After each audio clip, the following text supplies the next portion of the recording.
Bom, bem-vindo a mais uma dica de escrita do Aliteração.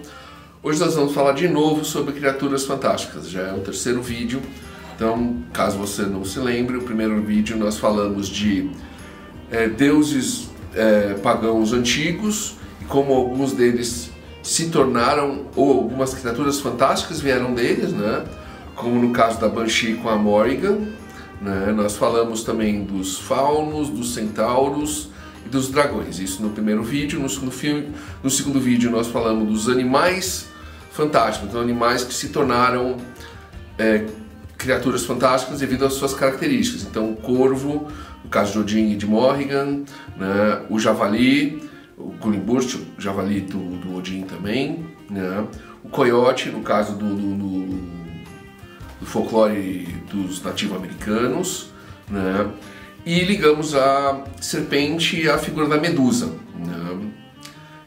Das características que a medusa tem e com as características da serpente. Então, se você quiser, procura os dois vídeos, né? A gente vai colocar eles, né? Da dica, que estão bem interessantes para você que quer conhecer mais criaturas fantásticas para o seu mundo de fantasia.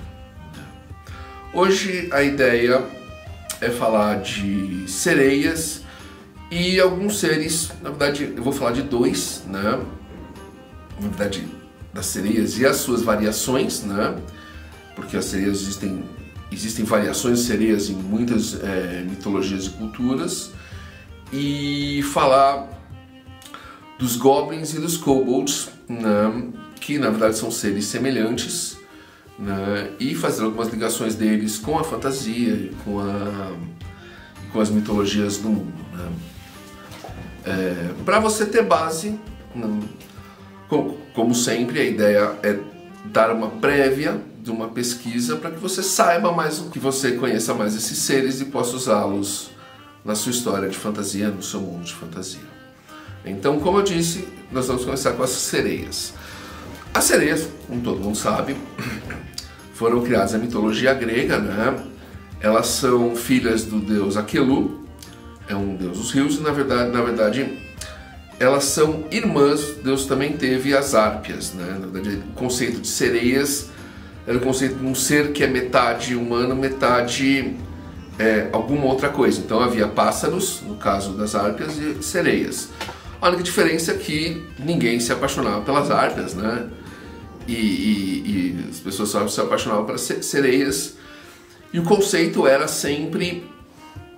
Na verdade, eu acho que o conceito tem duas ideias, né? A ideia é que, como nós somos seres que vivemos na Terra, eles talvez pudessem ter imaginado que existiriam seres vivendo nas águas, né? Como as sereias, e seres vivendo nos ares, como as Árpias. Então terminaram criando. E também para explicar mitologicamente, né? Na verdade, muito das explicações ou das histórias eram contadas mitologicamente. Então é como o conceito da criação do fogo, né? Então os gregos, o fogo foi dado pelo Prometeu, né? Como eu comentei no vídeo anterior, nos nativo-americanos, o coiote foi quem deu o fogo para os seres humanos, né?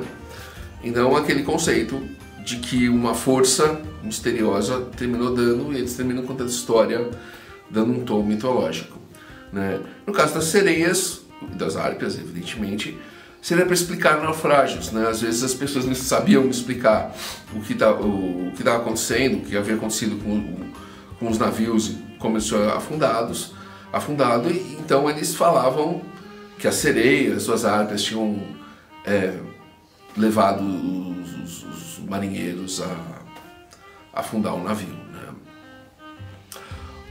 A sereia, na verdade, ela se tornou uma figura bastante comum porque ela foi trazida, né, para a Idade Média, da cultura greco-romana, né, e até a Idade Moderna, criando uma figura bastante forte no imaginário popular. Então você vê, ela aparece na canção do Nibelungus, ela aparece na Pequena Sereia, do Hans Christian Andersen, né?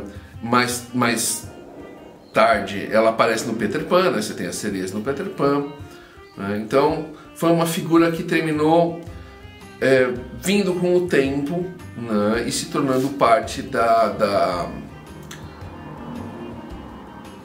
mitologia como nós conhecemos hoje, uma parte da nossa cultura. E um pouco disso foi exatamente porque ela existe em diversas partes do mundo. Existem figuras semelhantes a sereias em várias partes do mundo. Você vai encontrar ela no Oriente Médio, na Austrália, né, na Oceania, na verdade, né, na China, no Japão. Por exemplo, no Japão você tem a figura da Ningu. A Ningu é Ninguil. Ela é semelhante à sereia, né? Ela, metade de cima é mulher, metade de baixo é peixe, mas ela tem garras, ela tem uma cara horrorosa, né? Ela é um monstro mesmo, né? E ela é ligada, o mito dela era ligado à imortalidade. Então, se você comesse a carne da Ningu, você teria juventude eterna, né? E as lágrimas dela, se você conseguisse colher, virariam pérolas. Então, de novo, assim, você tem o conceito de querer explicar alguma coisa, né? A pessoa acha uma pérola, que não estava numa concha, evidentemente, e ela, a razão dela era porque Ninguil tinha chorado, né?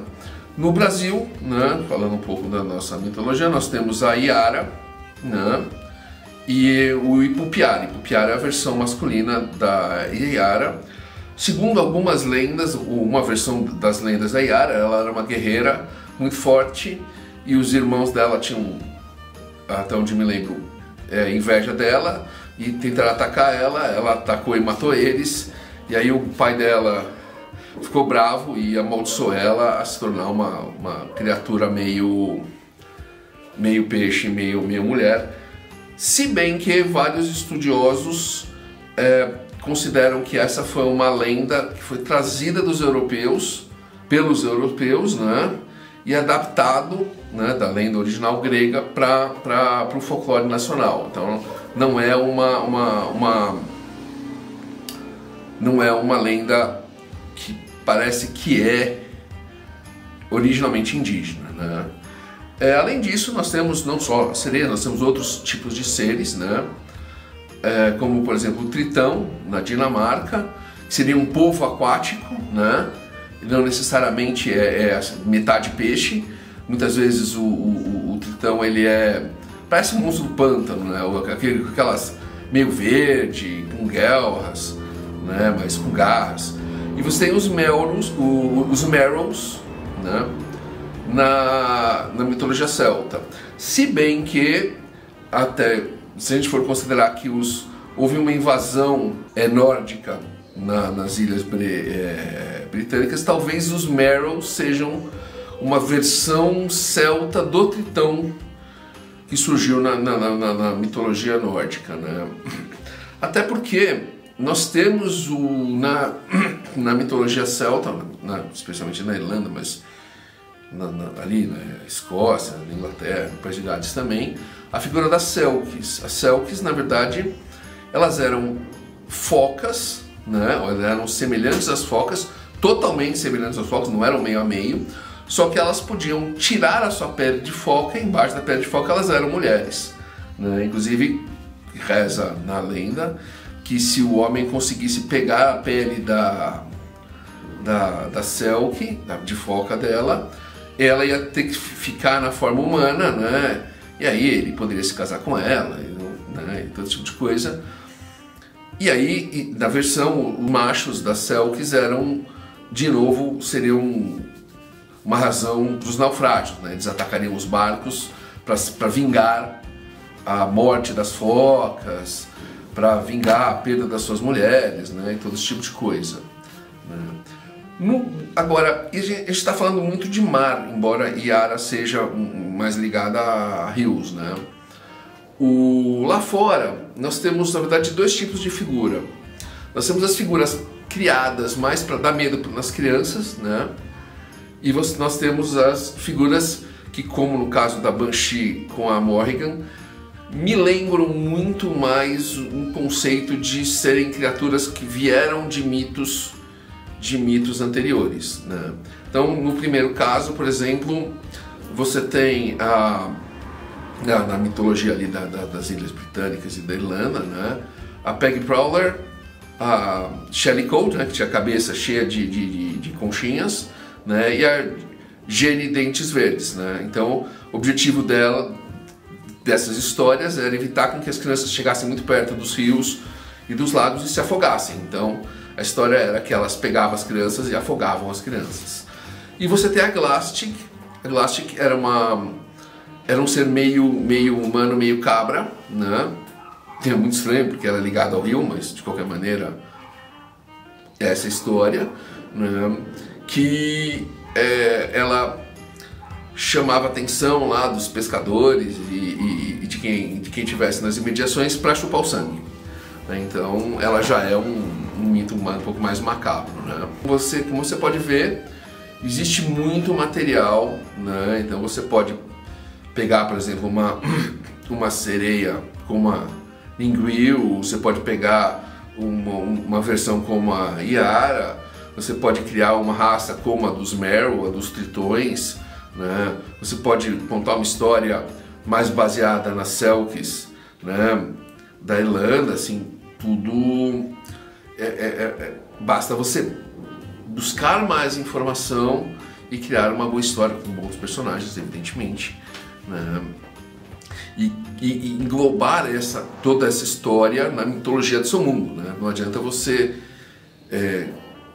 tirar do nada e não dar um background para isso, né? E como eu disse, nós temos os goblins e os kobolds.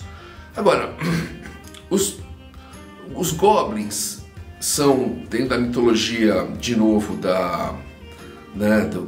das Ilhas Britânicas e da Irlanda, e os kobolds, uma versão semelhante aos kobolds, como os kobolds são no norte da Europa. Então, está falando de Finlândia, Dinamarca, Alemanha, né, que são seres baixinhos, né, meio feiosos, né, algumas vezes eles são meio esverdeados, né, amarelados, depende da versão. Se bem que Goblin, especialmente, às vezes são como são chamados todos os seres, né, todas as criaturas do Reino Encantado, né. O nome, na verdade, eles são meio malignos, embora não tenha esse conceito né, a diferença de bem e mal, mas eles são meio travessos, né, isso vem até do nome. Segundo alguns estudiosos, o nome, o kobold especialmente, vem do grego ou do romano, né, kobalos, que seria ladrão, né, ladino, ladrão. Então você vê que eles são meio bagunceiros, né? Mas não necessariamente, como eu falei, não necessariamente eles são maus. Por exemplo, na Cornualha, a versão dos goblins chama knockers. Eles vivem em minas, né? Então, é como eu digo, assim, por que foram criados, né? Por que vieram esse conceito dos knockers?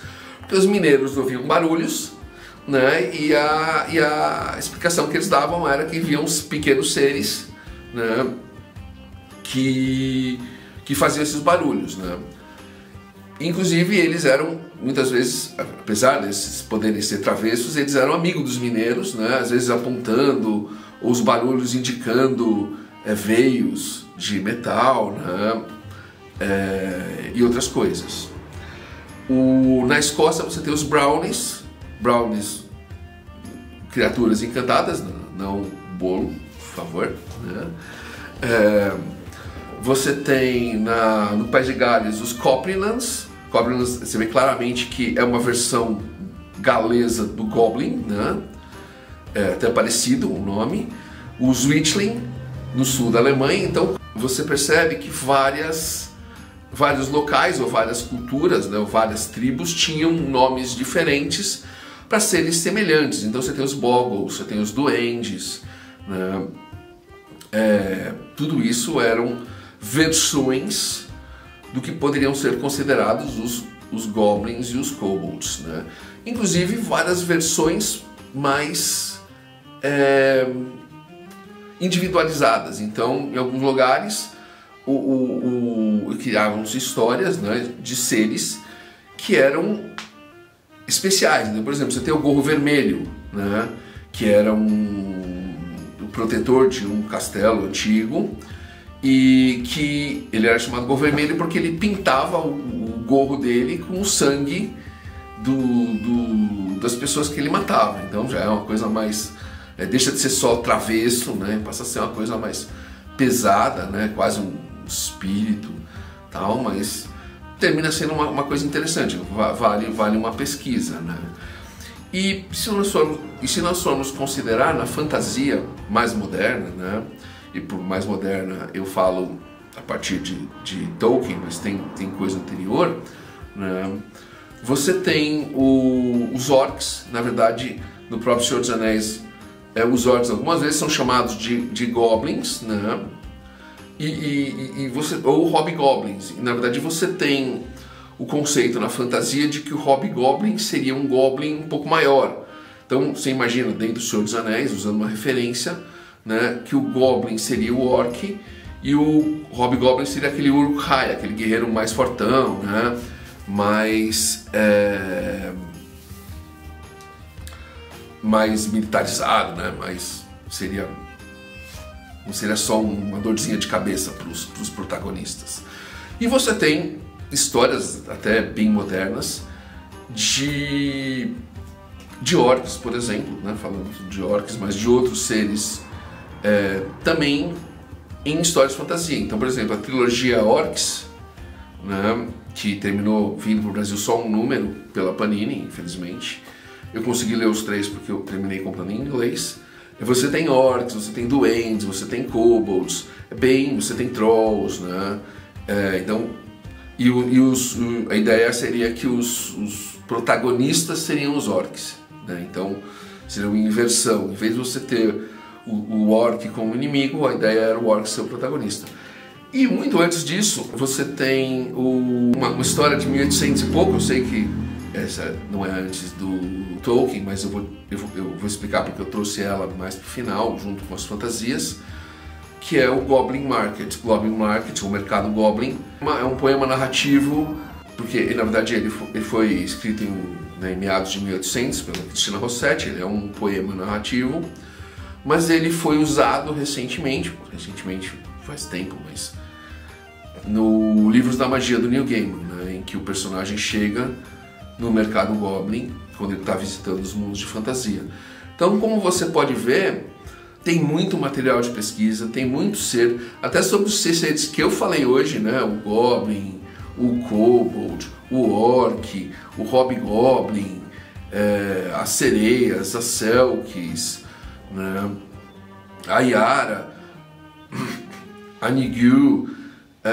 Dá para fazer muita coisa, muita pesquisa, muita coisa nova, fugindo do básico, né? E criando uma coisa, uma mitologia, uma história, uma cultura, ou diversas culturas, diversas raças únicas para o seu mundo, né? Como eu sempre digo, espero que vocês tenham gostado. Se você conhece, se você gostou, dá o seu like, né? Compartilha com aquele seu amigo escritor que está criando um mundo de fantasia dele. Às vezes nossa ideia é ajudar, né? Dá uma olhada nos nossos outros vídeos, né? E até a próxima, né? Continua seguindo a gente.